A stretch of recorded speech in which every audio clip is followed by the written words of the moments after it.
La Bible ne cache pas les faiblesses de la nature humaine. Dans Genèse 3, elle décrit les fautes de l'humanité ainsi que leurs conséquences. De même, elle expose la fidélité sans faille de certains, même en face de situations extrêmes. On en voit quelques exemples dans le livre de Daniel. Être fidèle dans son pays est déjà un défi.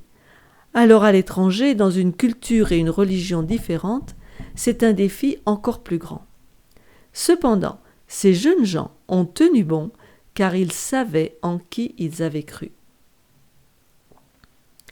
Le premier chapitre de Daniel commence sur une sombre note de défaite. Juda et sa capitale Jérusalem ont été renversés par Babylone, une nation païenne. Les instruments du temple ont été emportés dans le pays de Shinéar. Shinéar, c'est, d'après Genèse 11, verset 2, la localisation de la tour de Babel, un projet enraciné dans le défi de Dieu. Babylone, ou la confusion, c'est là que les langues ont été confondues, c'est le signe de la rébellion. C'est un esprit opposé à Dieu. La situation dans les premiers versets de Daniel 1 fait penser que Babel, ou Babylone, n'a peut-être pas réussi à atteindre les cieux, mais Nebuchadnezzar et ses dieux semblent avoir conquis et surpassé le Dieu d'Israël. On est en droit de se demander pourquoi. Dieu aurait-il abandonné son peuple ? Cependant, les premières lignes de Daniel montrent clairement que la défaite de Jérusalem n'est pas à mettre au crédit de la toute-puissance du roi de Babylone, mais bien au Seigneur, qui livra entre ses mains Joachim, roi de Juda. Verset 2, chapitre 1, verset 2. Oui, Daniel sait que derrière et au-delà de la puissance militaire de Babylone, le Dieu du ciel dirige la marche de l'histoire. Et il intervient aussi miséricordieusement dans la vie de son peuple pour leur donner l'aide nécessaire dans leurs besoins. Le chapitre 1 de Daniel nous rappelle aussi qu'il n'y a que deux forces en présence, qui sont là représentées sous l'image de Jérusalem et de Babylone. Babylone s'est toujours opposée à Jérusalem, et cela depuis la tour de Babel ou Caïn jusqu'à la fin. Ce chapitre comporte aussi un aspect santé dans sa relation avec la spiritualité. Étudions donc Daniel 1.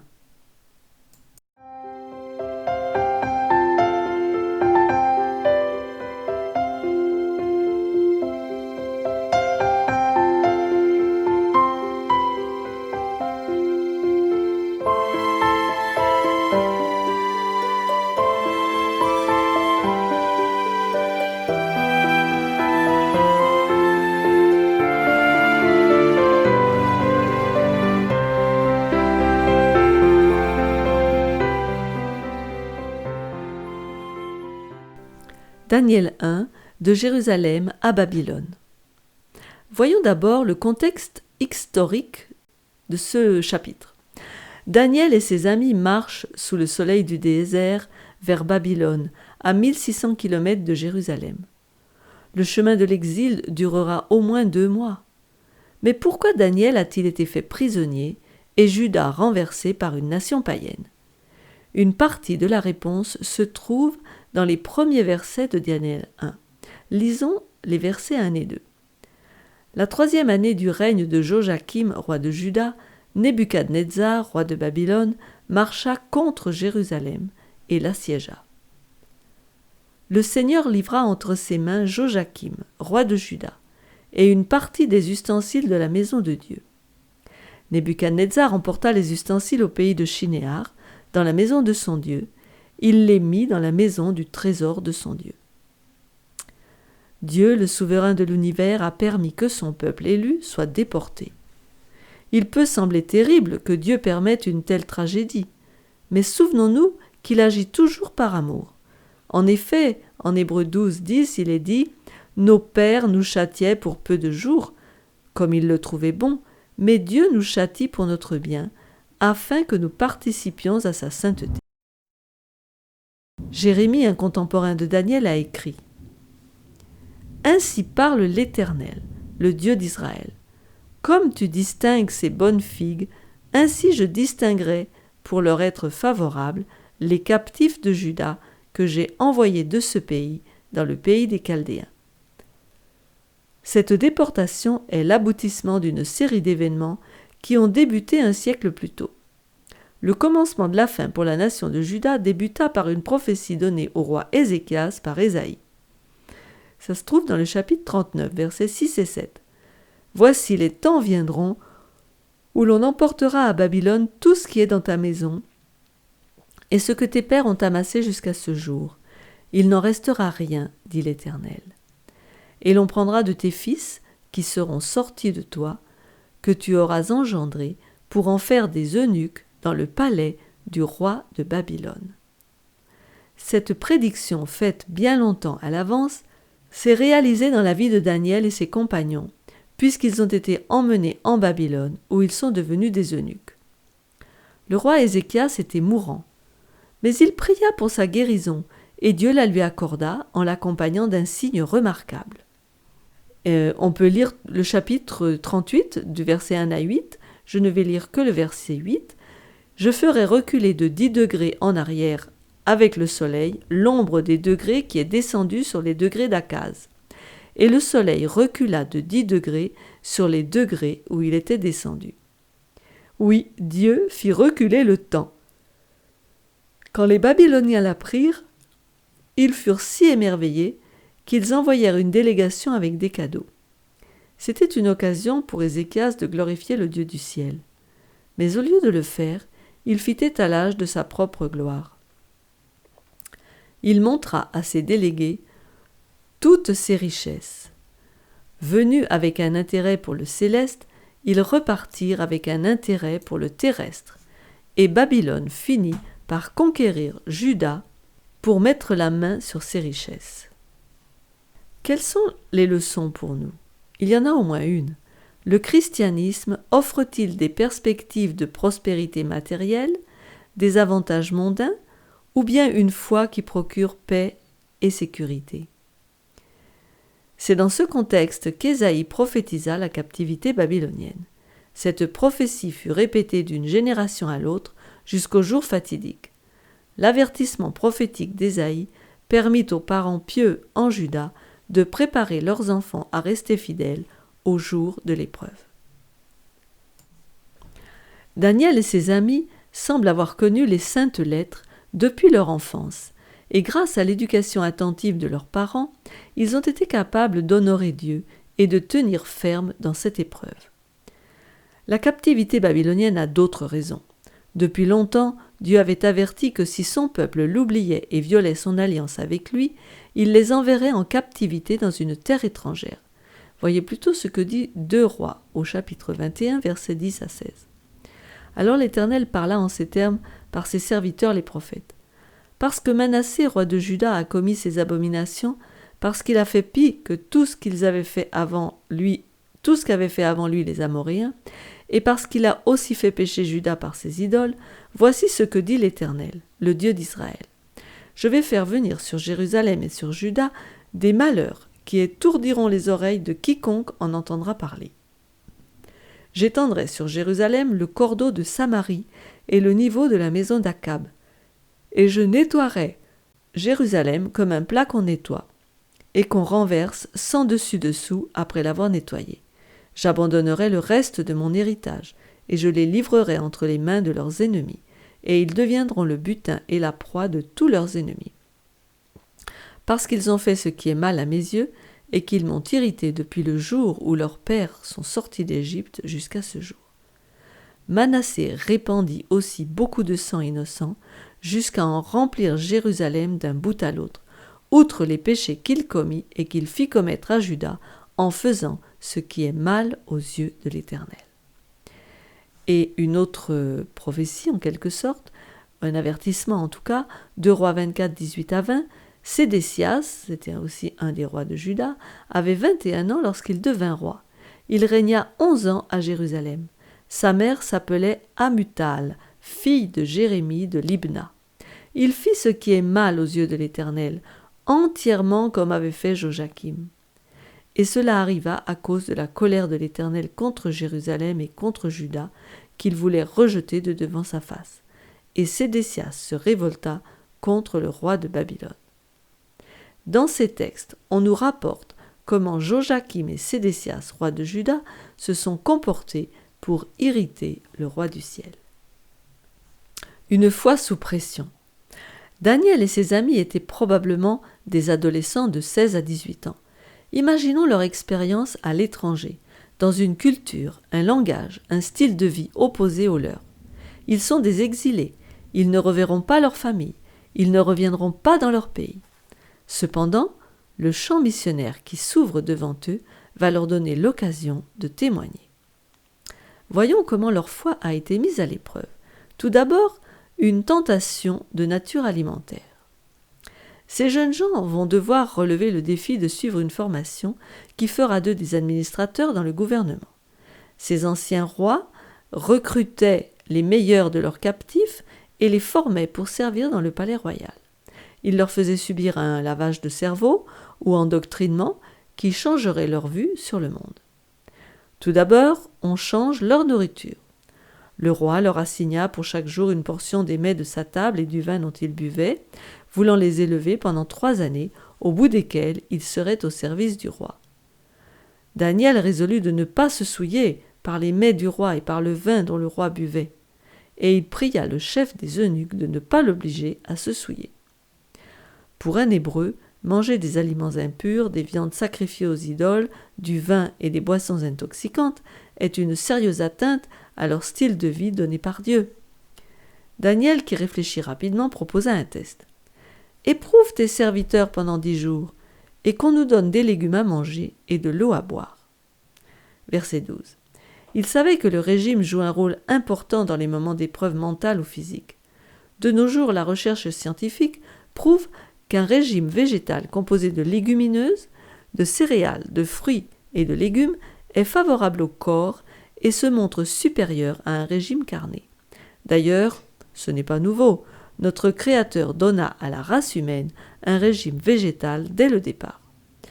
En Genèse 1,29, il est dit « Et Dieu dit, voici, je vous donne toute herbe portant de la semence qui est à la surface de toute la terre, et tout arbre ayant en lui du fruit d'arbre et portant de la semence. Ce sera votre nourriture. » On parle de légumes dans le texte. Le mot légume en hébreu se dit zéroïm et il veut dire graines, semences. Cela inclut donc les céréales, les légumineuses, les graines et les légumes à proprement parler. Quant à la viande, Dieu avait mis des restrictions, car certaines viandes n'étaient pas pures, c'est-à-dire consommables. Vous pouvez regarder la vidéo sur la santé et Lévitique 11 et Deutéronome 14 pour vérifier. À cause des habitudes de vie de ces animaux, on sait que l'interdiction de consommer le sang et la graisse de l'animal constitue une mesure préventive des maladies de civilisation telles que le cancer et les maladies cardiovasculaires. Deuxièmement, une assimilation culturelle. Après avoir changé leur nourriture, on change leur nom. Pour les parents hébreux, une grande signification était attachée au nom donné à leurs enfants, car il correspondait à des traits de caractère que les parents désiraient voir développés chez l'enfant. Celui de Daniel signifie « Dieu est mon juge ». On lui donna le nom de Belshazzar, Bel étant le nom du dieu principal des Babyloniens. On pense que ce nom voulait dire « Bel protège la vie du roi ». Ensuite, Ananias, qui signifie « Dieu est gracieux » ou « Dieu fait grâce ». On lui donna le nom de Shadrach, peut-être le nom déformé d'un autre dieu, ou en tout cas inexplicable. On n'a pas beaucoup de références là-dessus. Michaël veut dire « qui appartient à Dieu ». On lui donna le nom de Méshach, dont l'origine est obscure, mais dont le sens est sûrement en rapport avec l'idolâtrie babylonienne. Enfin, Azaria, qui veut dire Yahvé aide, reçoit le nom de Abed-Négo, qui veut dire serviteur du dieu Nébo. Ces noms représentaient tous des divinités chaldéennes. Le roi ne force pas les jeunes Hébreux à renoncer à leur foi en faveur de l'idolâtrie, mais il opère un changement graduel, il espère en tout cas opérer un changement graduel. En changeant leur nom, en les associant chaque jour aux coutumes païennes, aux cultes séducteurs, il espérait les amener à renoncer à leur religion nationale. Donner des noms babyloniens revient à vouloir changer leur identité et les assimiler à la culture babylonienne. Après une assimilation culturelle, troisièmement, une épreuve de 10 jours. C'est une affaire de vie ou de mort pour les 4 jeunes Hébreux. Lisons le verset 10. Le chef des eunuques dit à Daniel : « Je crains mon Seigneur le roi, qui a fixé ce que vous devez manger et boire. Car pourquoi verrait-il votre visage plus abattu que celui des jeunes gens de votre âge ? Vous exposeriez ma tête auprès du roi. » Oui, le chef des eunuques se fait du souci. Le refus de se plier aux requêtes du roi pouvait exciter les passions les plus déchaînées et les menaces les plus terribles du roi. Vous me direz que Daniel est un peu particulier. Pourquoi faire de la question alimentaire tout un plat ? Mais Daniel était résolu à risquer sa vie pour une question de régime alimentaire. La parole de Dieu dit : « Ne savez-vous pas que vous êtes le temple de Dieu et que l'Esprit de Dieu habite en vous ? Si quelqu'un détruit le temple de Dieu, Dieu le détruira, car ce temple de Dieu est saint et c'est ce que vous êtes. » Et Daniel sait que pour offrir un service acceptable, il a besoin de nerfs calmes, d'un cerveau actif, d'un bon jugement et d'une perception aiguisée.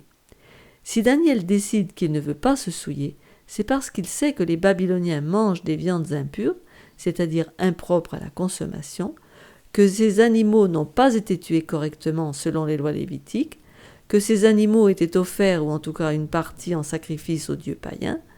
De plus, Daniel et ses amis veulent éviter de manger de la viande. En prenant cette décision, ces jeunes gens font preuve de courage, car leur motivation est religieuse. Dès le départ, ils exaltent Dieu, et ils veulent être des missionnaires exaltant les principes de la vérité. Ils sont déterminés à présenter aux Babyloniens le projet de Dieu de réconcilier le monde avec lui-même. C'est pourquoi, avec adresse et délicatesse envers le chef des eunuques, Daniel propose un test de 10 jours. Ils ne mangeront que des légumes ou zéroïm et ne boiront que de l'eau. Éprouve tes serviteurs pendant 10 jours qu'on nous donne des légumes à manger et de l'eau à boire. On peut admirer la sagesse de Daniel. En 10 jours, les avantages d'une vie saine seront visibles. Précisons que le mot légume n'est pas une traduction faite du mot hébreu zéroïm. En effet, comme je l'ai déjà dit, son sens est plus large. Donc ce sont des aliments dérivés des plantes, et selon la tradition juive, les fruits, les baies et les dattes étaient inclus dans ce terme. Rappelons-nous qu'il s'agit de la nourriture des origines. Et la proposition, figurez-vous, est acceptée. Daniel 1,14, il leur accorda ce qu'ils demandaient, il les éprouva pendant 10 jours. Après 10 jours, ils sont très bien. Leur foi, leur tempérance ont gagné. Dieu honore ceux qui l'honorent, ceux qui agissent droitement. Et l'officier qui les a examinés lui-même est sûrement un excellent juge. Verset 15, au bout de 10 jours, ils avaient meilleur visage et plus d'embonpoint que les jeunes gens qui mangeaient des mets du roi. Alors, il y a une leçon pour nous. Des habitudes physiques justes favorisent la supériorité mentale, la puissance intellectuelle, la force physique et la longévité. Rien n'arrive par chance à ce sujet. Chaque personne est l'architecte de sa propre fortune. En Daniel 1,16, il nous est dit : l'intendant emportait les mets et le vin qui leur étaient destinés, et il leur donnait des légumes. Ils ont eu raison d'être fermes dès le départ, car ainsi, pendant toute la période de leur formation, on leur a servi un régime végétal selon leur choix.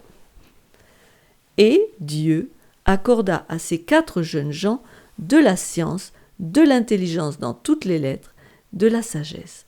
Et Daniel expliquait toutes les visions et tous les songes.